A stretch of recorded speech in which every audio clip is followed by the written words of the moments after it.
Hello बच्चों, आपका स्वागत है मेरे चैनल केमिस्ट्री अड्डा में। मैं Surendra Kumar, assistant professor DAV college Kanpur. 14 जून को आपका जीआईसी का पेपर है, तो कुछ ऐसे पॉइंट्स हम आपको डिस्कस करना चाह रहे हैं आपसे, जो अक्सर बच्चों से गलतियां हो जाती हैं एग्जाम में। पहले एग्जाम आपका हुआ पीजीटी का, उसका लेवल अलग था। असिस्टेंट प्रोफेसर का हुआ, उसका लेवल अलग था। और जो एग्जाम आपका जीडीसी का हुआ, उसमें क्वेश्चन थोड़ा लेवल अलग था। तो जीडीसी का हालांकि पेपर वैसा ही था जैसा वो पूछता हमेशा है।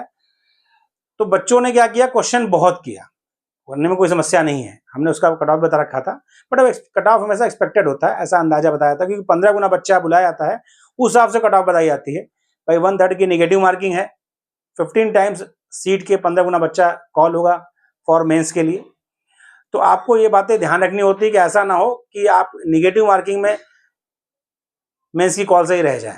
तो इसका ध्यान रखना है। जो मेनली हमें इसका जो टाइटल हमने रखा है वीडियो का, वो है जीआईसी प्री केमिस्ट्री परीक्षा हाल में किन किन बातों का ध्यान रखना है। ध्यान क्यों रखना है? क्योंकि आप एग्जाम लगातार दे रहे हो, उसके बाद भी गलतियां हम लोग एग्जाम कराते रहते हैं, तो बच्चों से होती रहती है। पहली बात जो आपको ध्यान रखना है, टाइम से वहां पहुंचना है। एंट्री में बहुत लंबा टाइम स्लॉट दे रखा है, बहुत पहले बुलाते हैं, लेकिन आप देर मत करें, टाइम से पहुंच जाए।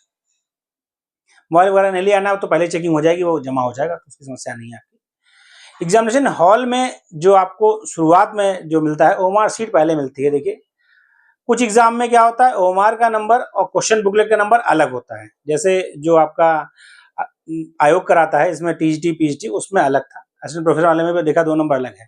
लेकिन जो यूपीपीएससी कराता है, लोक सेवा आयोग कराता है, उसमें नंबर सेम रहता है। लेकिन सेम हो चाहे अलग हो, आपको करना क्या है, जो इन्विजिलेटर आपके रूम में आएगा, हर रूम में अलग अलग कंडीशन होती है, भाई ध्यान रखिए। घड़ी लगा के आपको जाना नहीं है, मोबाइल ले जाना नहीं है। पैसे आप जो है सिक्के ले जाने से बचें, कॉइन न ले जाए, नोट मतलब कि उसमें ले जाए, आप जेब में रखें, कोई समस्या नहीं है, क्योंकि भाई पैसे थोड़े चाहिए होते हैं। तो आप फिलहाल वहां जमा हो जाएगा, जो चीजें आपकी जमा हो जाएंगी। आप रूम में पहुंच गए।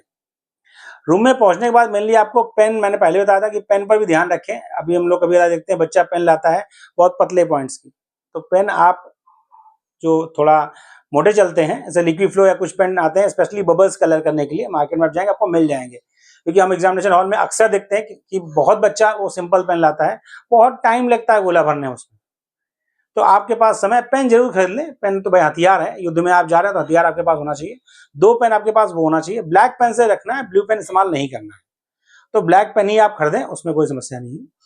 जो मेन समस्या एक आध बच्चों की आई पीजीटी में भी, हमारे स्टूडेंट्स का ही था, मैंने बताया था पिछली वीडियो में भी, कि उसके 110 सही हो रहे थे, लेकिन उसने क्योंकि क्वेश्चन बुकलेट नंबर गलत भर दिया था, तो उसका फिलहाल रिजल्ट नहीं आया। तो ये ध्यान रखना है। एंट्रीज बहुत थोड़ी सी रहती हैं, आपको एटलीस्ट 5 मिनट पहले तो मिल ही जाएगा ओएमआर शीट। वैसे नॉर्मली उसका टाइमिंग होता है 7 से 8 मिनट पहले देने का, लेकिन एटलीस्ट 5 मिनट पहले आपको ओएमआर शीट मिल जाएगी। एक रूम में 24 बच्चा या फिर 48 बच्चा हो सकता है। जैसे हमारे कॉलेज में जो एग्जाम होता है, उसमें एक रूम में 48 बच्चा होता है, जो नॉर्मली 24 का सेट आता है। तो क्या होना है कि आपको एक साइड से आपका इन्विजिलेटर ओएमआर शीट बांटना स्टार्ट करेगा, लास्ट तक वो बांटता है। देखिए, अब जो एग्जाम इस समय हो रहा है, कुछ चीज आपको समझनी है। पहले से डिसाइड है किस सीट पे कौन सा बच्चा बैठेगा, ये समझिएगा ध्यान से। इसको मैं थोड़ा बता दूं, तो किस सीट पे कौन सा बच्चा बैठेगा और उसका बुकलेट नंबर क्या होगा, यह डिसाइड है। यह प्री डिसाइड होता है, सेंटर डिसाइड नहीं करता बेटा। जो बक्सा आता है जिसमें क्वेश्चन बुकलेट आ रही है, वो 24 के सेट में आती है। किस बच्चे को कौन सी बुकलेट मिलेगी, यह पहले से कंफर्म होता है। अब एक मुद्दा आता है जो वहां बोला जाएगा आपसे कि आपकी ओएमआर शीट फटी हो। जैसे अभी पिछले एग्जाम में ही जो है, जो हमने एग्जाम कराया टीजीटी का, उसमें मेरे ही रूम में 3 बच्चों का ओएमआर शीट जो है वो साइड से हल्का सा कट था। ओएमआर शीट चेंज होगी, लेकिन सिर्फ ओएमआर शीट चेंज नहीं होगी, ओएमआर शीट और उससे उसी नंबर से रिलेटेड जो क्वेश्चन बुकलेट होगी, वो दोनों एक साथ चेंज होगी। दोनों एक साथ चेंज होगी। उसका एक प्रोफार्मा है जिसमें भरा जाएगा कि पहले इस बच्चे की बुकलेट और ओएमआर शीट ये थी और नई वाली ये है। जो इन्विजिलेटर आपका होगा, उसका मोबाइल नंबर, नाम सब लिखा जाएगा। तो आप जो प्रेजेंट टाइम पे करेंगे उसका लिखो, दूसरा वाला टीचर खुद लिख देगा। कोई बहुत पैनिक होने की जरूरत नहीं थी। ऐसी भगवान का किसी के साथ सिचुएशन ना आए, होते भी है तो बहुत पैनिक मत होइए, क्योंकि आप पैनिक होगे तो फिर समस्या आपके एग्जाम देने के तरीके में आएगी। तो ये तो बात होगी, आपको मिला, बहुत केयरफुली भरिए, रोल नंबर देख लीजिए। खाने वाला कि उतने ही है जितने आपका रोल नंबर है। रोल नंबर में 0 यदि है तो 0 लिखा जाएगा, बात ध्यान रखिएगा। तो पूरा प्रॉपर वे में देख लीजिए, काउंट कर लीजिए। ओएमआर शीट बेटा गलती ना हो, मैं आपसे फिर बार बार कह रहा हूँ, क्योंकि आपकी पूरी मेहनत जो है वह उस बात पर डिपेंड करेगी आपने ओएमआर में एंट्री कैसी की। क्वेश्चन का एवल्यूएशन तो बाद में होगा, पहले ओएमआर सही तो भरी हो। तो इस पर आपको पूरा ध्यान रखना है कि ओएमआर आपको केयरफुली भरनी है, और जो आपका सिग्नेचर वाला आएगा आपके पास जो अटेंडेंस शीट का, उसको भी केयरफुली भरना है। कुछ सेकंड की जल्दबाजी में गलतियां होती हैं, उससे आपको बचना है, कुछ सेकंड की जल्दबाजी से बचना है। ठीक, अब तो आपने ओएमआर शीट अच्छे से फिल कर ली, क्वेश्चन बुकलेट आपके पास आ गई, उसका एक कॉलम क्वेश्चन बुकलेट का होता है, उसे भी आपने केयरफुली भर लिया। पेपर देना स्टार्ट करना है। देखिए पेपर कैसा आएगा वो तो पेपर आने पता चलेगा। हमने अपना कट ऑफ बता रखा है, वह सेफ कट ऑफ बताया गया है। पेपर अब देखिए, अब कुछ जैसे जीडीसी में बहुत बच्चों ने किया कि पेपर इजी मार्क समझ के काफी क्वेश्चन कर दिए, तो पेपर आपका आ रहा है, पेपर आप पढ़ेंगे तो पेन, मैं बार बार कह रहा हूं, पेन रखकर क्वेश्चन पढ़िए। जहां आपको लगता है नॉट, कैन नॉट, ये सब लगा है तो लाइन करिए, तब आंसर डिसाइड करिए।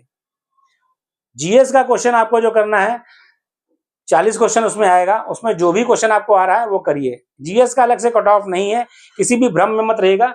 कोई भी आपको बता रहा है यदि जीएस का कट ऑफ है तो गलत बता रहा है। जीएस का अलग से कोई कट ऑफ नहीं है, कंबाइंड से आपका होगा। तो जीएस में जो क्वेश्चन आपको आ रहे हैं वो करिए, लेकिन जीएस में रिस्क मत लीजिए। आप सब्जेक्ट में थोड़ा बहुत रिस्क ले सकते हैं, यदि आपको लग रहा है कि मतलब कुछ क्वेश्चन में जो करना चाहिए कम न रह जाए, तो सब्जेक्ट में रिस्क लीजिए, लेकिन मैं कहूँगा जीएस में रिस्क मत लीजिए बेटा, क्योंकि सब्जेक्ट आप बहुत समय से पढ़ रहे हैं तो एक्यूरेसी वहां बन सकती है। जीएस में आप रिस्क मत लीजिए, सब्जेक्ट में यदि आपको लगता है कि हाँ मुझे कुछ थोड़ा बहुत रिस्क लेना चाहिए तो ले सकते हैं। अब आते हैं क्वेश्चन, 80 क्वेश्चन आपके पास है और आप समय दे रहे हैं, तो इस बात का ध्यान रखें कि क्वेश्चन को थॉरली पढ़ें, बबल्स भरते समय बहुत ध्यान रखें, कोशिश करें कि आपका कोई भी गोला आपके द्वारा गलत ना भरा जाए। लेकिन बाई चांस मान लीजिए हो जाता है, भाई कोशिश की जाती है, एक आध गोले गलत भर गए और आप जान गए कि गलत भरा है, ऐसा मेरे साथ मैंने देखा बच्चों का। तो कुछ बच्चे तो, लड़के तो नहीं, लड़कियां, क्योंकि नाखून उनका थोड़ा बड़ा था, इसमें भी जो पुलिस वाला एग्जाम था उसमें ये प्रिया ने नाखून से खुरेद दिया आंसर। तो बेटा देखिए साफ साफ उसमें मेंशन है, यदि आप ओएमआर बुकलेट को पीछे पलटेंगे, कि डैमेज या फिर आप कोई बुकलेट में करते हैं छेड़खानी, तो वो आपका अनफेयर मीन्स में आएगा और आपकी क्वेश्चन मतलब आंसर शीट चेक नहीं होगी। तो यदि गलती से आपसे क्वेश्चन एक गलत टिक हो गया या भर गया, तो आप मान लीजिए कोई बात नहीं, उसको सुधारने या उसके में दुखी होने की आवश्यकता नहीं। क्वेश्चन करिए। फर्स्ट राउंड में आप, मैंने पहले बताया था कि क्योंकि जीएस आपने 40 क्वेश्चन आने हैं, उस 10 से 12 मिनट में आपका आर्या पार हो जाएगा। बहुत उसमें जूझना नहीं है, जो आ रहा है उसे 2 बार क्रॉस चेक करिए, बबल्स करिए, आगे बढ़िए। मैक्सिमम 20 मिनट निपट जाएगा। बचे 40 मिनट में आपको 80 क्वेश्चन करने हैं, 50 मिनट मान लीजिए, 80 क्वेश्चन करने हैं। उसमें जो आपको आ रहा है उसे टिक करिए, एकदम कंफर्म है, बबल अभी मत करिए। सेकंड राउंड में आइए, 50 मिनट आपका ये निकल गया, 20 वो निकल गया, मतलब 70 मिनट निकल गया, अभी और 50 मिनट बचे हैं। 80 क्वेश्चन में यदि आपने एक बार देख रखा है बेटा, तो अगले 50 मिनट में आप वो 50 क्वेश्चन जो देख रहे हैं वो भी हो जाएंगे, कुछ क्वेश्चन बढ़ जाएंगे। मैं आपसे बार बार कह रहा हूँ, क्वेश्चन भी सिंपल है तो इसका मतलब डरना नहीं है, लेकिन केयर से करना है। ऐसा ना हो कि जल्दबाजी में क्वेश्चन गलत हो जाए। मैं आपसे बताऊँ, सिंपल क्वेश्चन गलत होता है, बहुत अकड़ता है। तो केयरफुली एग्जाम दीजिए, ओएमआर शीट को बहुत ध्यान से भरिए। कट ऑफ का वीडियो मैंने अपलोड कर रखा है, उसे आप देखिए, समझिए, क्योंकि मैं बता चुका हूं पहले भी कि जो हायर का अभी रिजल्ट आया है उसके हिसाब से बहुत पैनिक होने की जरूरत नहीं है बेटा, क्योंकि यहाँ पर 15 गुना बच्चा बुलाया जाएगा। 1/3 निगेटिव मार्किंग है, ये बात सब चीजों को समझना है आपको। 1/3 निगेटिव मार्किंग है, 15 गुना बच्चा बुलाया जाएगा। तो आपको क्वेश्चंस बहुत संभल कर करने हैं, ऐसा ना हो कि क्वेश्चन ज्यादा करने में आप निगेटिव मार्किंग में बाहर हो जाए। तो पेपर यदि आपका जैसा आ रहा है उस हिसाब से करिए, करने में कोई बुराई नहीं, लेकिन जबरदस्ती एक्स्ट्रा मत करिए, क्योंकि निगेटिव मार्किंग है। तो पेपर को एंजॉय करिए, मुस्कुराते हुए पेपर दीजिए अच्छे से। ओएमआर शीट जब आपको मिले तो फिलिंग बहुत केयरफुली करिए, क्योंकि आपकी वैल्यूएशन होगी तभी जब आपका ओएमआर शीट बेसिक एंट्री सही भरी है। एग्जामिनेशन हॉल में कभी कदा इन्विजिलेटर ऐसा होता है जो उसकी कुछ हरकतें आपको ठीक नहीं लगती, मतलब मान लो बात कर रहा है, तो इस सबसे इरिटेट होने की जरूरत नहीं है, नहीं करना चाहिए बात, ये बात सच है। लेकिन यदि वो बात कर रहे हैं तो उनसे आप मत उलझिए, उनसे आपको उलझने की कोई जरूरत नहीं है कि सर आपको बात नहीं करनी चाहिए, मैं डिस्टर्ब हो रहा हूं। उनसे बिल्कुल वो जो कर रहे हैं उन्हें करने दो, आप अपना काम करो, क्योंकि एग्जामिनेशन के 2 घंटे आपकी पूरी जो मेहनत आपने अब तक की है वो सबका सार होने जा रहा है। तो आपको इन्विजिलेटर से नहीं उलझना है, पेन अपना 2 लेके जाना है, 2 पेन लेके जाइए ब्लैक बबल्स भरने के लिए, चाहे आप एक पतला पेन ब्लैक ले जाइए, ब्लैक पेन आपके पास होना चाहिए। अपना पर्सनल ले लीजिए, चाहे उससे 1 आध 2 पेज लिख लिए तो थोड़ा शार्प भी हो जाएगा, मतलब वो थोड़ा फ्लोइंग हो जाएगा। अच्छे से एग्जामिनेशन दीजिए, बिल्कुल डरने की जरूरत नहीं है, सीट पर्याप्त है, 15 गुना में आप आ सकते हो। सेंटर बहुत बच्चों का दूर गया है, मैं समझ रहा हूँ गर्मी का समय है, बच्चे बहुत पैनिक हो रहे हैं बेटा, तो वो सब देखिए आपके तैयारी का एक पार्ट है। सिलेक्शन हो जाएगा, सब कष्ट आपका मिट जाएगा, लेकिन अभी आप उस पर बहुत विचार मत करिए कि बहुत दूर भेज दिया है भाई। बच्चों का सेंटर कासगंज गया है, किसी के घर से 700 किलोमीटर है, तो हिंदी में सहारनपुर भी गया, इलाहाबाद सेंटर, सहारनपुर तो और दूर है। तो इसलिए जहां उन्होंने भेजा भाई उनकी परीक्षा व्यवस्था है, उस पर बहुत सोचने विचारने से कुछ नहीं होगा। एग्जामिनेशन हॉल का मैंने आपको बता दिया है, अच्छे से एग्जाम दीजिए, जैसा आपका होता है फिर आप वीडियो में कर सकते हैं। और उसके बाद हम लोग जो है एग्जाम के बाद मिलते हैं, और मेंस की तैयारी उसके बाद हम लोग सोचेंगे कैसे करना है, क्या करना है। पहले आप प्री का एग्जाम अच्छे से दीजिए। आप सभी को मेरी तरफ से बहुत बहुत शुभकामनाएं, अच्छे से एग्जाम दीजिए और उसके बाद हम लोग जो है मेंस में मिलते हैं।